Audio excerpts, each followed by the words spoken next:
Ngayong gabi, masasaksihan natin ang isang pambihirang pangyayari sa kalangitan, ang Blood Moon.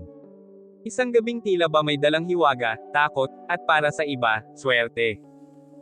Pero ano nga ba talaga ang Blood Moon? At bakit marami pa ring pamahiin ang nakakabit dito? Ang Blood Moon ay nangyayari kapag may total lunar eclipse. Ibig sabihin, pumapagit na ang mundo sa pagitan ng araw at buwan, at natatakpan ng anino ng mundo ang buwan.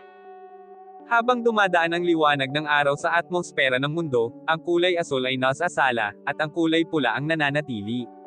Kaya ang buwan ay nagiging mapula, parang duguan sa ating paningin. Hindi ito senyales ng panganib. Isa itong natural na pangyayaring may paliwanag ang siyensya.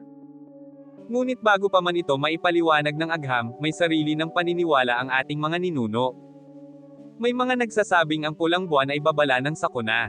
Ang iba naman, naniniwalang mas aktibo raw ang masasamang espirito kapag blood moon. May pamahiin din na bawal magturo sa buwan dahil baka magkasakit o malas. Ang mga paniniwalang ito ay bahagi ng ating kultura, mga kwentong naipasa mula sa henerasyon hanggang sa ngayon. Pero hindi lahat ng paniniwala ay tungkol sa malas. May ilan na naniniwalang ang blood moon ay simbolo ng pagbabago, pagtatapos ng lumang yugto at pagsisimula ng bago.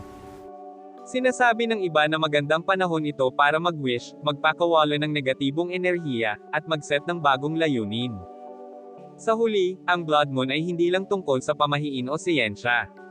Isa itong paalala na may mga bagay sa mundo na kayang ipaliwanag ng isip, ngunit binibigyang kahulugan ng puso. Habang pinagmamasdan mo ang pulang buwan ngayong gabi, tanungin mo ang sarili mo, ito ba ay babala, o oportunidad? Hanggang sa susunod, ako si Money Matters,